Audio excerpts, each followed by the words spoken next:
हरे कृष्णा। सभी भक्तों को मेरी ओर से दंडवत प्रणाम। आज की कथा का विषय है भक्तों कि संसार में रहने की विद्या क्या है। तो आइए हम सब श्रवण करते हैं कि अगर हमें संसार में रहना आ जाए तो हमारी मुक्ति हो जाए। संसार में रहना एक विद्या है। उस विद्या को हम ठीक से समझ लें और काम में लाएं तो बड़ा बेड़ा पार है। किसी भी काम में लगो, उस काम को करने की विद्या आनी चाहिए। जैसे कोई रसोई बनाता है पर उसे रसोई बनानी नहीं आती तो रसोई नहीं बनती। अगर उसे रसोई बनानी आती है पर वह रसोई बनाया ही नहीं तो रसोई नहीं बनती। इसलिए किसी भी कार्य में ज्ञान और कर्म दोनों की आवश्यकता है। संसार में रहने की विद्या क्या है, इसको समझना है। जैसे एक मनुष्य है और उसके माता पिता, स्त्री, पुत्र, भाई, भौजाई आदि हैं, तो वह उनके साथ केवल उनके हित के लिए ही व्यवहार करे, केवल उनकी सेवा करे, उनको सुख पहुँचाए और अपने सुख की किंचित मात्र भी इच्छा न करे। अगर वह अपने सुख की इच्छा करता है तो उसको संसार में रहना आया ही नहीं। आप अपने कुटुंबियों में रहते हैं तो कुटुंब की सेवा करते हैं, पर जब बाहर चले जाते हैं तब वह सेवा नहीं करते हैं, प्रत्युत सेवा लेते हैं। कोई हमें मार्ग बता दे, हमारी सहायता कर दे, हमको रहने को जगह दे दे, हमें जल पिला दे, हमारे को ऐसा कर दे जिससे हम अपनी यात्रा ठीक तरह से कर सकें। इस प्रकार सेवा चाहते रहने से हमारा कल्याण नहीं होता।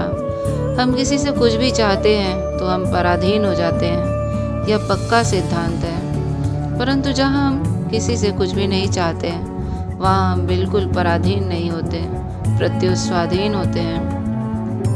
संसार से कुछ भी चाहना अपने आप को पराधीन बनाना है। अतः अपनी चाहना तो रखे ही नहीं और दूसरों की न्याय युक्त चाहना अपनी शक्ति के अनुसार पूरी कर दें तो वह स्वाधीन हो जाएगा। अब प्रश्न आता है कि जब हम दूसरों से कुछ भी नहीं चाहते तो फिर उनको चाहना पूरी क्यों करें। इसका उत्तर यह है कि उनकी चाहना पूरी करने से अपने चाहने के त्याग का सामर्थ्य आ जाएगा। अगर हम अपनी चाहना पूरी करने में लग जाएंगे तो अपने ही चाहने के त्याग का सामर्थ्य नहीं नष्ट हो जाएगा और हम स्वाधीन सर्वथा नहीं हो पाएंगे, पराधीन हो जाएंगे और पतित हो जाएंगे। अगर हम उनकी सेवा करते रहेंगे तो हम स्वतंत्र हो जाएंगे, संसार में रहकर संसार से ऊंचे उठ जाएंगे। इसी को मुक्ति कहते हैं। भगवान कहते हैं, इह व तर्जित सर्गो ये साम्य स्थितम मना, अर्थात जिसका मन सम्यावस्था में स्थित हो गया हो, उन पुरुषों ने जीवित अवस्था में ही संसार को जीत लिया है। अब ये साम्यावस्था क्या है? जो भी अनुकूल परिस्थिति मिले उसमें सुख दुख हर्ष शोक न हो। संसार की मात्र परिस्थिति हमें कभी डिगा न सके तो हमने विजय प्राप्त कर ली। यदि संसार की अनुकूलता और प्रतिकूलता ने हम पर असर कर दिया तो हम हार गए हैं। अनुकूलता प्रतिकूलता हमारे पर असर कब नहीं करेगी? जब हम संसार में अपने लिए नहीं रहेंगे, प्रत्युत संसार के लिए ही संसार में रहेंगे। इस प्रकार रहने से हम संसार से ऊंचे उठ जाएंगे। हमारे माता पिता हैं तो हम माता पिता की सेवा करें और उनसे कोई चाहना न रखें। उनसे चाहना क्यों नहीं रखें? उनका दिया हुआ सही शरीर है, सामर्थ्य है। हमें जो कुछ मिला है उन लोगों से ही मिला है। अतः उनसे मिले हुए शरीर, सामर्थ्य, समझ, सामग्री आदि का द्वारा उनका ही सेवा करना है। उनसे मिली हुई वस्तु को उन्हीं को ही देना है। देने के लिए ही हमें रहना है, लेने के लिए नहीं रहना है। उनके लिए ही रहना है, अपने लिए नहीं रहना है। अगर हम अपने लिए नहीं रहेंगे तो वे हमारे साथ अच्छा व्यवहार करें अथवा बुरा व्यवहार करें, उसका हमारे पर असर नहीं पड़ेगा। उनकी सेवा कैसी हो जाए, उनको सुख कैसे पहुँचे, उनको आराम कैसे पहुँचे, उनका भला कैसे हो और उनका उद्धार कैसे हो, उनका कल्याण कैसे हो, केवल यही भाव रखना है। तो फिर प्रश्न आता है, ऐसा करने से हम तो दुखी हो जाएंगे। तो उत्तर में हमारे संत लोग कहते हैं कि हम दुखी तभी होंगे ना जब उनसे कुछ चाहेंगे और वे नहीं करेंगे। हम उनसे कुछ चाहते ही नहीं तो हम दुखी कैसे होंगे? अब हम तो केवल उनके सुख के लिए, उनके आराम के लिए ही रह रहे हैं ना, अतः उनको सुख पहुंचाना ही हमारा काम है। तो फिर प्रश्न होता है कि अगर हमें दुख पहुंचाए तो कहते हैं भक्त लोग, वे हमें दुख पहुंचाएं तो हमारा बहुत जल्दी कल्याण होगा। हम उनकी सेवा करते हैं और वे हमें दुख देते हैं तो इससे हमें दुगना लाभ होगा। एक तो निष्काम भाव से उनकी सेवा करने से त्याग होगा, और दूसरा वे हमें दुख देंगे तो हमारे पाप नष्ट होंगे और जिससे हमारा अंतःकरण शुद्ध होगा। तात्पर्य यह है कि हमें दुख देंगे तो अंतःकरण की पुरानी अशुद्धि मिट जाएगी और हम निष्काम भाव से उनकी सेवा करेंगे तो अंतःकरण में नई अशुद्धि नहीं आएगी। इसलिए उनके सुख कैसे पहुँचे, इसके लिए संसार में रहना है। अपने लिए कुछ चाहना तो करना ही नहीं है, हमारा तो कर्तव्य ही नहीं है अपने लिए चाहना। हमारा कर्तव्य तो उनकी चाहना को पूरी करना है। उनकी चाहना पूरी करने में दो बातों का ख्याल रखना चाहिए। उनकी चाहना न्याय युक्त हो और हमारा सामर्थ्य के अनुरूप हो। अगर हम उनकी चाहना न्याय युक्त हो पर उसको पूरी करने लगें और हमारे सामर्थ्य के बाहर की बात हो तो हाथ जोड़कर उनसे माफ़ी मांग लें। हम तो समर्थ हैं नहीं, हमारे पास इतनी शक्ति नहीं है, इसलिए आप हमें माफ़ करो। अगर सामर्थ्य हो तो उनकी चाहना पूरा कर दें। इस प्रकार संसार में रहें। कमल का पत्ता जल में रहता है पर वह जल से भीगता तो नहीं है ना। जैसे कपड़ा भीग जाता है वैसे तो नहीं भीगता ना। जल के ऊपर मोती के तरह लुढ़कता रहता है। ऐसे ही अगर हम संसार में अपने लिए न रहकर केवल दूसरों के लिए रहेंगे तो हम भी कमल के पत्ते की तरह निर्लिप्त हो जाएंगे, संसार में फंसेंगे नहीं। इसलिए संसार में केवल दूसरों की सेवा के लिए ही रहें। उनसे मिली हुई चीज़ को उनको ही देते रहें और बदले में कुछ लेने की इच्छा ना करें। उनकी सेवा करने से पुराना हमारा ऋण उतर जाएगा और उनसे कुछ भी लेने की इच्छा करने का नया ऋण पैदा हो जाएगा। अगर हम उनसे सेवा ही नहीं करेंगे तो उनका हमारे पर ऋण कैसा रहेगा, और उनसे चाहते रहेंगे तो नया ऋण हमारे पर चढ़ता जाएगा। कोई आदमी मर जाता है तो दुख होता है। उसे दुख में दो कारण होते हैं, एक तो उससे सुख लिया पर सुख दिया नहीं, और दूसरा उससे फिर सुख लेने की आशा रही। अगर हमने उससे सुख न लिया होता तो उसके मरने से दुख न होता। जो हमारा अपरिचित है, जिसका हमारे साथ कोई संबंध नहीं है, उसके मरने से हमें दुख नहीं होता। जैसे 90 या 100 वर्ष का बहुत बूढ़ा आदमी मर जाए तो उससे दुख नहीं होता। लोग तो यहाँ तक कहते हैं कि उसका मरना विवाह जैसी बात है, बड़े आनंद की बात है। कारण क्या है कि अब उससे सुख की कोई आशा ही नहीं रही। वह किसी तरह की सेवा करेगा ही नहीं, हित करेगा यह आशा नहीं रही अब, इसलिए उसके मरने का दुख नहीं होता। परंतु 20-25 वर्ष का जवान आदमी अगर मर जाता है तो दुख होता है, क्योंकि उससे सुख के मिलने की आशा है। आशा ही तो हमारे दुखों का कारण है ना। आशा ही परमम दुखम नैरास्यम परमम सुखम। उससे आशा न रखकर उसकी आशा पूर्ण करने की चेष्टा करें। उससे आशा न रखने से उसके मरने का दुख नहीं होगा। जैसे वह 15 वर्ष की अवस्था से बीमार हुआ और 25 वर्ष हो गया। वैद्यों ने, डॉक्टरों ने, सब ने जवाब दे दिया अब वह भी जी नहीं सकता, तो भी अब मरेगा। हमने 10 वर्ष उसकी सेवा कर दी, उससे लिया कुछ नहीं और कुछ लेने की आशा भी नहीं है, तो उसके मरने पर दुख नहीं होगा। कारण ये है कि दुख उसके मरने से नहीं है। हम उससे जो सुख चाहते हैं उसी का फल दुख है। संसार में हम रहें पर संसार में सुख न चाहें, प्रत्युत सुख देते रहें, सेवा करते रहें। पर सेवा लेने की चाहना भीतर से बिल्कुल उठा दें तो हमें संसार में रहना आ जाएगा। हम मुक्त हो जाएंगे। लेने की इच्छा का नाम ही बंधन है। कोई हमारी सेवा करेगा तो हम सुखी हो जाएंगे, यह बड़ी उल्टी बुद्धि है। सेवा लेने से तो हम ऋणी हो जाएंगे, सुख कैसे हो जाएगा। पापी आदमी को तो मुक्ति हो सकती है पर ऋणी आदमी की मुक्ति नहीं हो सकती है। पापी आदमी अपने पाप का प्रायश्चित कर लेगा अथवा उसका फल भोग लेगा तो वह पाप से मुक्त हो जाएगा। परंतु दूसरों से ऋण लेने वाले अथवा दूसरे का अपराध करने वालों की मुक्ति तभी होगी जब दूसरा उसे माफ़ कर दे। इसलिए जब तक हम संसार के ऋणी रहेंगे तब तक हमारी मुक्ति नहीं होगी, होना ही नहीं है। जिनसे हमने सेवा ली है और जो हमारे से सेवा चाहते हैं उनकी निष्काम भाव से सेवा कर दें तो हम ऋणी हो जाएंगे। फिर एक भक्त प्रश्न करता है, हम जिनकी सेवा करेंगे वो ऋणी हो जाएंगे क्या?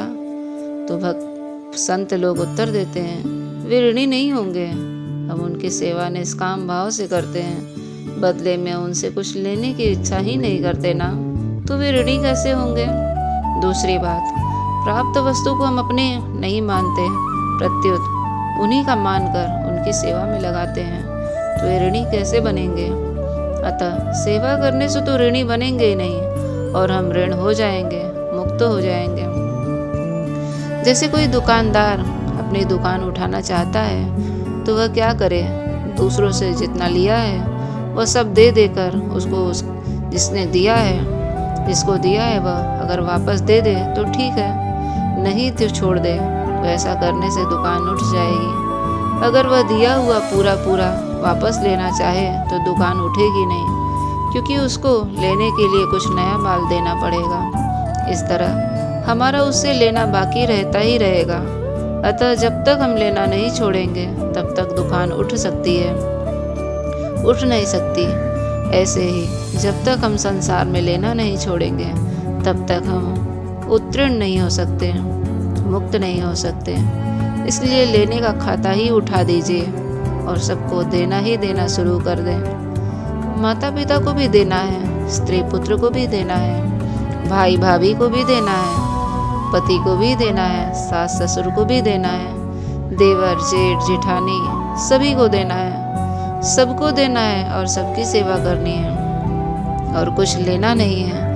जहाँ लेने की इच्छा हुई वहाँ फंस गए आप। एक ग्रामीण कहावत है, गरज गधा ने बाप पर करे, अर्थात गरज गधे को बाप बना देती है। गरज करने के लिए इच्छा करने से आदमी को इतना नीचा उतारना पड़ता है, गधे की भी गुलामी करनी पड़ती है।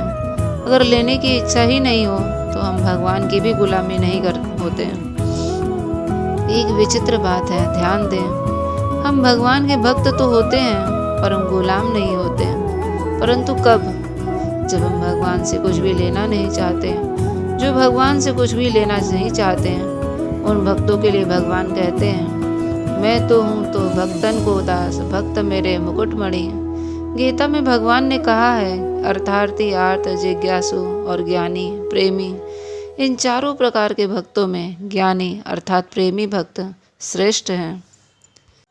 उस ज्ञानी भक्त को अर्थात प्रेमी भक्त श्रेष्ठ है। उस ज्ञानी भक्त को मैं अत्यंत प्रिय हूँ और वह भी मेरे को अत्यंत प्रिय है। चारों प्रकार के बड़े उदार हैं, परंतु ज्ञानी भक्त तो मेरा स्वरूप ही है। कारण यह है कि ज्ञानी भक्त भगवान से कुछ भी चाहता नहीं है। अर्थार्थी, आर्त और जिज्ञासु तो भगवान से कुछ न कुछ चाहते हैं। वे चाहते हैं तो भगवान के यहाँ कोई घाटा थोड़े ही है। वे तो धन भी दे सकते हैं, दुख भी दूर कर सकते हैं और ज्ञान भी दे सकते हैं। उनमें देने का सामर्थ्य तो पूरा है, परंतु उन्हें चाहने वाले भक्तों की दर्जा कम हो गई है। भगवान कहते हैं कि मैं तो देता रहूँगा, अब प्राप्ति को भी प्राप्ति और प्राप्ति की रक्षा मैं करूँगा। योगक्षेमम वहाम्यहम, गीता में भगवान कहते हैं, परंतु तू चाहना मत कर। नियोगक्षेमम आत्मवान, कितनी बढ़िया बात है ना। चाहने से प्रेम होता है, परंतु चाहने से प्रेम नहीं होता, प्रत्युत बंधन होता है। वह इसे चाहता है और यह उससे चाहता है, तो आपस में प्रेम नहीं होता। दोनों एक दूसरे से चाहते हैं तो दोनों ही ठग हैं। दोनों में ठगों में ठगाई नहीं होती। संसार से चाहना मानो ठगाई जाना है। इसलिए चाहने का त्याग करके सेवा करनी है। यही संसार में रहने का तरीका है। आप सब भाई बहन अपने घरों में ऐसे रहो जैसे कोई मुसाफिर रहता है। जैसे कोई सज्जन मुसाफिर आ जाता है और रात्रि भर रहता है तो वह कहता है कि भाई तुम सब भोजन कर लो, जो बचे वह मैं पा लूँगा। तुम सब अपनी अपनी जगह पर रह जाओ, फालतू जगह जहाँ है वहाँ मैं रह जाऊँगा। जो कपड़ा लत्ता आपके काम का है वो आप ले लो, और जो फालतू है वह मुझे दे दो, उससे मैं निर्वाह कर लूँगा। परंतु रात्रि में आग लग जाए, चोर डाकू आ जाए, कोई आफत आ जाए, बीमारी आ जाए, तो वह सबसे आगे होकर के सहायता करता है। उसका भाव यह रहता है कि मैंने इनका अन्न जल लिया है, इनके यहाँ विश्राम किया है, इसलिए इनकी सेवा करनी इनकी सहायता करना मेरा काम है। अगर वह मुसाफिर काम तो पूरा करके पर ले, कुछ नहीं तो वह बांधेगा नहीं, सुबह होते ही चल देगा। अगर वह लेने की इच्छा रखे तो वह बंध जाएगा। इसलिए सज्जनों, सेवा करें। जो थोड़ा अन्न जल देना है वह भी सेवा करने के लिए ही लेना है, क्योंकि अन्न जल नहीं लेंगे तो सेवा कैसे करेंगे। हमारे एक वृद्ध संत कहते थे कि संसार में रबड़ की गेंद की तरह रहना चाहिए, मिट्टी के लौंदे की तरह नहीं। गेंद फुदकती रहती है, कभी भी चिपकती नहीं, परंतु मिट्टी का लौंदा जहाँ जाए वहीं पर चिपक जाता है। अगर मनुष्य संसार में सेवा करने के लिए रहे, अपने लिए नहीं, तो वह संसार में चिपकेगा नहीं, मुक्त हो जाएगा। यही संसार में रहने की विद्या है। हरे कृष्णा। तो देखिए, संसार में रहने की कितनी सुंदर और कितना ही अच्छा ये कथा है। स्वामी राम सुखदास जी महाराज का कथा है, जो हमें बता रहे हैं कि हमें किस प्रकार से रहना चाहिए। तो हम सब इन कथाओं से श्रवण करके समझ सकते हैं, अपने संतों के, बड़े बड़े महान भक्तों के आचरण से और उनके बताए हुए मार्ग से हम सीख सकते हैं कि हमें संसार में रहना किस प्रकार से है। और जो रहना सीख लिया वो भगवान का हो गया, फिर उसको भक्ति में निष्काम भाव भक्ति वो करेगा और भगवान का शुद्ध प्रेमी भक्त बन जाएगा। हरे कृष्णा। आप सभी को ये कथा कैसा लगा हमें बताइएगा, और सदैव भगवान का स्मरण करिए, हरि स्मरण करिए, और सदैव भगवान का नाम जप करिए, जो 16 अक्षरों का नाम है। हरे कृष्णा कृष्ण कृष्ण हरे हरे, हरे राम राम राम हरे हरे।